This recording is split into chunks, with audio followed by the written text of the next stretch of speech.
nome é Yara Gualda Carneiro, eu sou fundadora do Instituto Gestalt de Curitiba e gosto de compartilhar conhecimentos. E eu chamei esses vídeos curtos de Gestalt fora da caixa. Por que Gestalt fora da caixa? Porque a base da minha caminhada é Gestalt terapia e eu acho uma abordagem fantástica. Ao mesmo tempo, muitas outras falas foram construindo algo que me faz ter um caminho mais tranquilo pela prática clínica. Um dos autores que fizeram muito a minha cabeça foi o Ricardo Capone, nesse livro aqui, ó, O Amor Depois del Amor.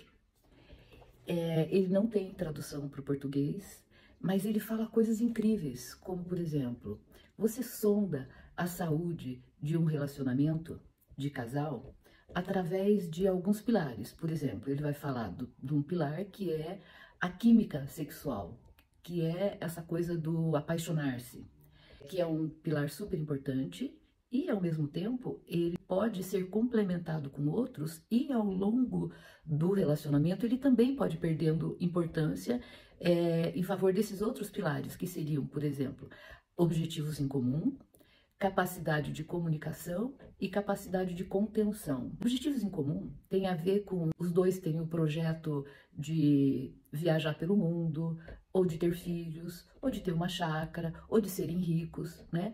É super importante que hajam objetivos em comum. O outro pilar seria a capacidade de comunicação. Quanto de verdade eu consigo contar para o outro aquilo que me acontece, quanto que eu consigo reivindicar aquilo que é importante para mim, como que se dá essa comunicação?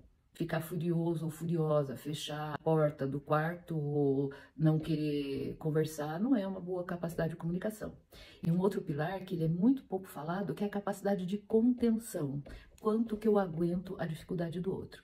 Mas eu queria dar uma passada pelo livro para vocês verem como realmente a gente pode usufruir de algumas coisas que o autor coloca. Por exemplo, ele fala que a intimidade não se chega de golpe, a gente não chega de repente, não é uma qualidade herdada, ela é construída, e olha lá, ela é construída na interação com os nossos pais, é um desenvolvimento que permite escolhas com componentes narcisísticos e capacidade de ver o outro, que no momento da puberdade e adolescência se transforma em um processo de subjetivação, o qual gera a capacidade de ter intimidade com o parceiro.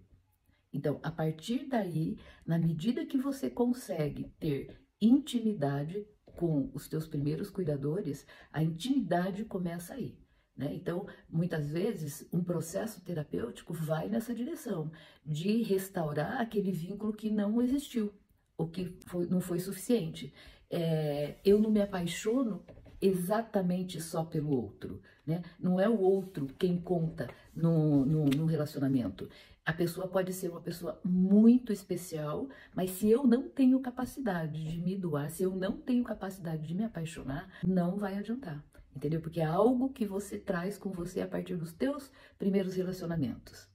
Ele fala outra coisa, né? É muito comum a queixa das mulheres de quererem se vincular e dos homens de fugirem. Ele diz assim, ó, me refiro à tendência feminina a sustentar os vínculos de forma contínua e à tendência masculina a sustentar os vínculos descontinuadamente. Essas propensões estão movidas desde a condição filogenética do macho que se fez expert em separar-se e sair para lutar para prover e proteger a família.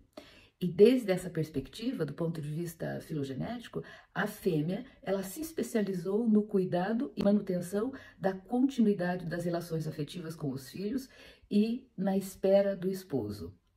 Contribui a essa disposição o fato de que o homem deve construir sua identidade masculina descontinuando a sua relação com a mãe, enquanto a mulher construi sua identidade feminina mantendo a continuidade da relação com sua mãe.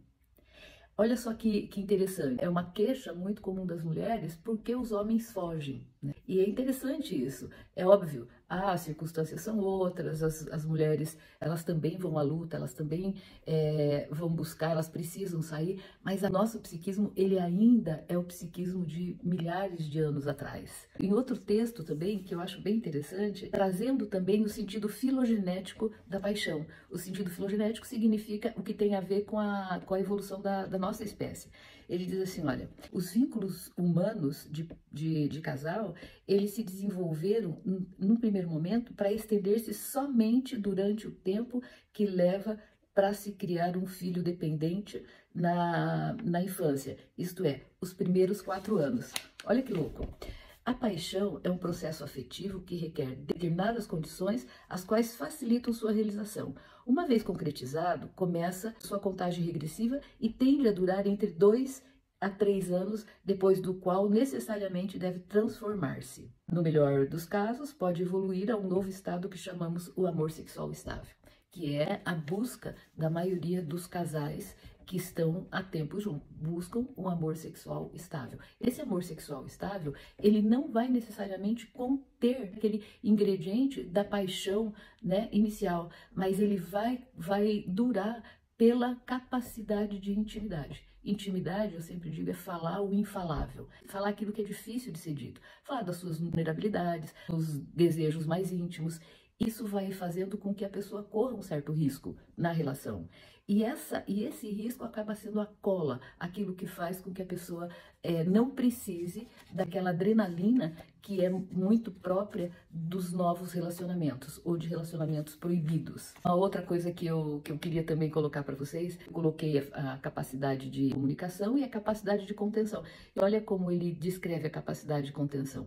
É poder acolher as amarguras do outro, ressignificando-as e contribuindo assim ao processo de idealização mútua que aumenta o encantamento ou a paixão. E ele diz mais, se você nunca se apaixonou, ainda que seja uma vez na vida, isso é um índice, é um marcador importante para dizer que você tem algum problema realmente sério em termos de desenvolvimento emocional. Eu achei super interessante quando eu li isso. Ele diz assim que o amor romântico tem sido um complô, isso entre aspas, um complô pensado pelos homens contra as mulheres para encher as suas mentes com sonhos vãos e impossíveis. E Alberoni, que é um outro autor que ele cita também, sustenta que assim como aos homens, às vezes eles gostam de revistas pornográficas, as mulheres consomem histórias românticas. O amor romântico estaria para as mulheres da mesma forma que as revistas pornográficas estão para os homens. Na verdade, são subterfúgios que não retratam a qualidade do amor sexual estável. A gestalterapia é uma abordagem fantástica. Nós temos um curso totalmente online, com aulas ao vivo, uma vez por mês. Venha conhecer, vale a pena.